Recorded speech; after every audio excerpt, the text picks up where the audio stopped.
It's finally time to take down your Christmas tree, as Valve have turned off Deadlock's first annual Christmas event.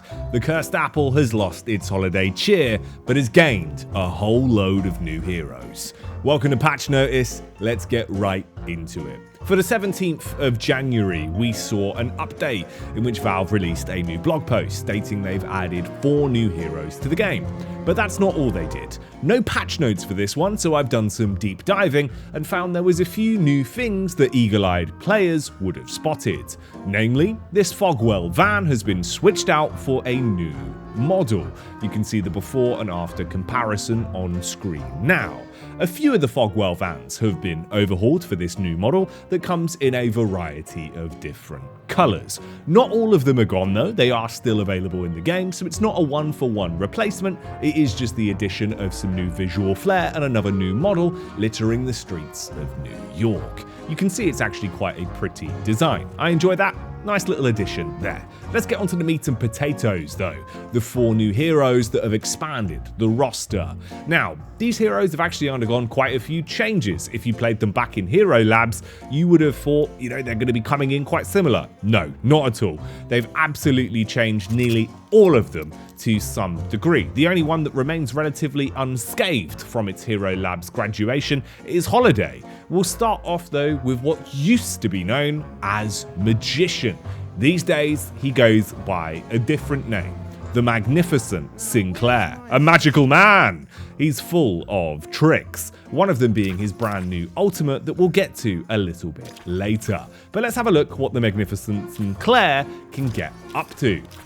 Still, of course, has the ability to make a duplicate of himself that will mirror his attacks, alongside still having Vexing Bolt, a redirectable ability that you can fire out into the sky, press the button again once per use, and it will redirect to wherever your cursor is. So if your crosshair is on a Guardian, you throw it up into the air to misdirect a player, you can then slam it back down and hit that Guardian.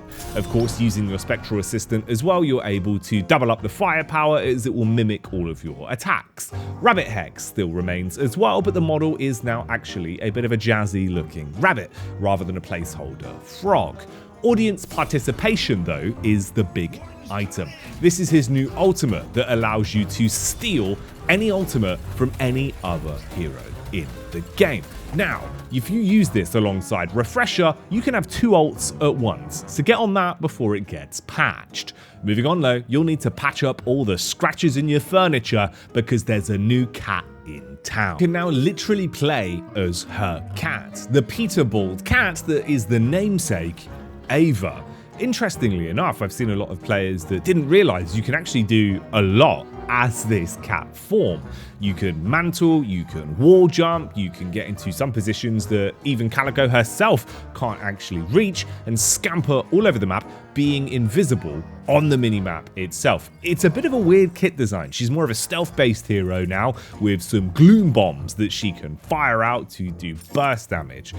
She's really been overhauled. If you played her in Hero Labs, of course, you'd be used to the idea of turrets and her basically being a secondary McGinnis that works quite differently. Not anymore. Now she's more of a Matt Berry, because it's what she gets up to in the shadows that's important.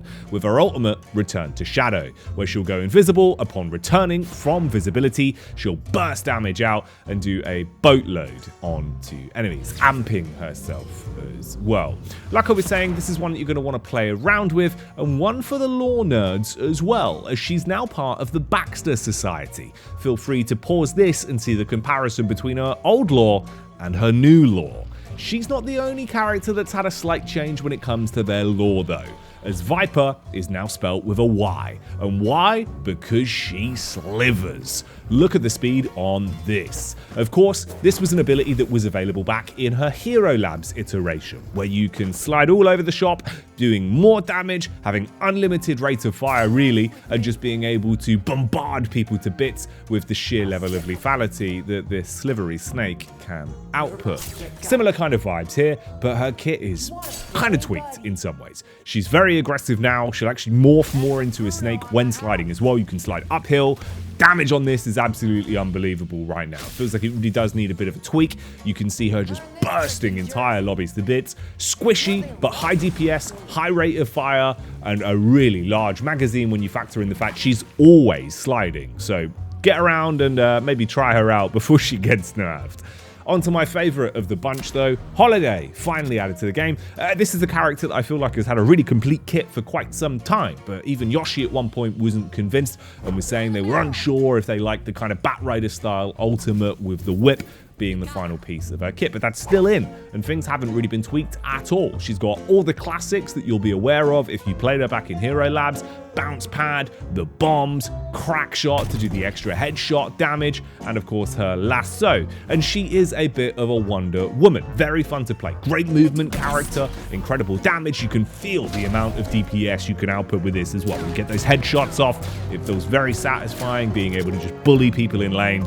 Basically an aim hero that revolves around using movement, but she can still be relatively supportive. You can run in, grab an enemy with the lasso, run back out, throw in the bombs to deal damage, clear entire creep waves in seconds. Super, super fun hero. I'm glad that Holliday has actually graduated alongside everyone else. It's a surprise to see all four of them go in with such vast changes to their kits, but all in all, it's a great time to do it, and already you can see the interest has peaked with a lot of players returning to Deadlock to see what the new hero roster is all about. Who's your favorite though? Let us know in the comments below, and let us know how many of the Christmas skins you would unlocked, as it will now display a badge on your in-game profile telling you and showing record of your event run.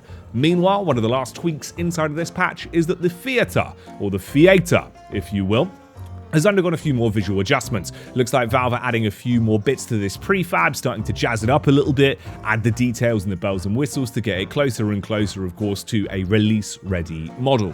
We saw how quickly things changed back with the Baroness Hotel, and we've seen it happen with multiple other buildings in the game. So expect a similar type of treatment here, and keep your eyes peeled. And if you know that the church is going to be tweaked very soon as well. But that's it for your patch notice. Another banger from Valve, an exciting one with some new content in it. If you want to hear more about this patch, there'll be a new Dead Air podcast soon. Otherwise, I've been your host, Jacky. Find me on socials at Jacky Esports. Thanks for watching, and we'll see you next time. Please don't forget to like and subscribe as well if you enjoyed the video and enjoy the high quality Deadlock videos that I produce.